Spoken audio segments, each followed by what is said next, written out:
What's going on, YouTube? JT's Reborn here, and welcome back to another edition of my DC comic book reviews. And in this video, we're going to be talking about Catwoman issue number 39. This issue is written by Tini Howard with art by, Nico Leone.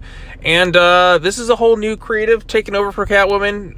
The Ram V era is over. Selina is done with Alleytown. I'm sure she'll reference or go back to it at some point. I mean, they do make references to it, but she's back in Gotham City, and she's back to being kind of classic Catwoman, stealing from mob bosses, blackmailing people, doing some stripping stuff, using her sexuality as a weapon.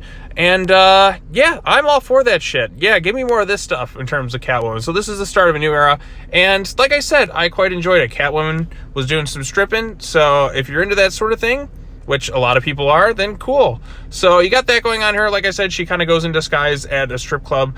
There's various parties involved. She's trying to perform some sort of heist. There's even a character from her past named Aiko.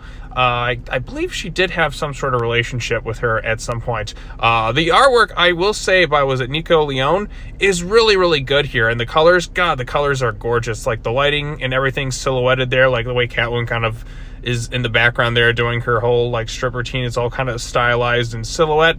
I thought that looked really cool, and there's some really great looking artwork just throughout this entire issue. She kind of comes in, runs into one of her old allies there, and like I said, don't turn on the sex appeal with me. So yeah, there's definitely some sexual undertones going on between the two of them there. So looking kind of hot there too. So there's always a plus with that. So that's pretty much the gist of the story.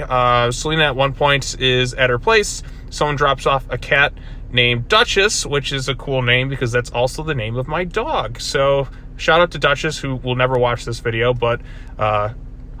But anyway, so that's kind of going on there. She runs into a new character who's kind of got Ghostmaker's design, but a little bit different. Like I say, he's got the head over mask like Ghostmaker has when he's unmasked. But it's something kind of different. Like this guy's kind of into the thrill of facing off against Catwoman. Catwoman's beating some people up, saving the various strippers, and then Black Mask comes in. She kind of outwits him, goes back to her place she's staying at, and she gets a little gift from the guy who she fought earlier, and his name is Valmont, and it kind of sets in motion things for the next couple issues. I guess this is like going to be part of a 4-part storyline, but overall consensus, it was a decent issue.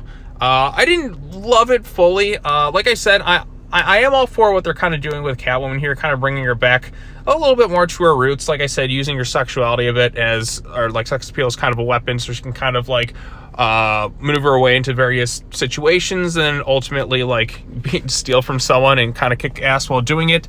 I'm all for them exploring other options for her, like in terms of like romantic partners and that. Like I said, there's kind of some tension between her and Aiko.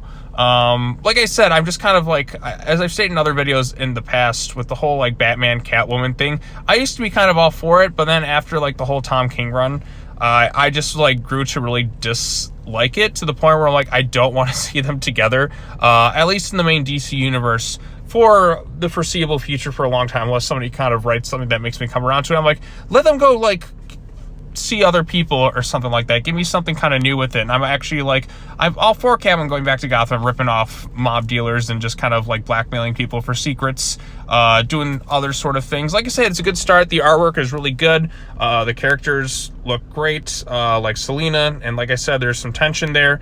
And like I said, this is like tip top Selina, the way she's written. Like it's like definitely you feel Selina with every panel going in here, like the way she talks in that, like it doesn't feel out of place. It really kind of captures Selina's voice quite well, and I really like that about this issue. So like I said, it's a decent start to this new run by Tini Howard, and I look forward to seeing what happens next. Some people may be disappointed with it, but for me, I thought it worked. So if you read the issue, tell me your thoughts on it in the comment section down below. Be sure to like this video, share it with your friends, subscribe to the YouTube channel for more content. Be sure to come back tomorrow because it's new comic book day. So I think tomorrow I'll be covering Robin, the Superman and Robin special, which is written by Peter J. Tomasi, which is like the Super Sons reunion. I know Teen Titans Academy is finally, I guess, going to reveal Red X, which cool, I guess. So I'll be covering that, Detective Comics again. And I'm sure there's a few other issues that are coming out. Is it the Joker or something? DC really needs to space out some of their titles throughout the month a little bit more, because I feel like every issue I read is always like the last week of the month, so like that's always kind of the busiest. But Robin will be out first. Superman Robin special, of course, will be another big one. Teen Titans Academy, Detective Comics, all that other fun stuff. So look forward to that stuff coming tomorrow. And yeah, that's all I got to say. As always, take care now. Bye-bye then, and I will see you all in the next video. Peace.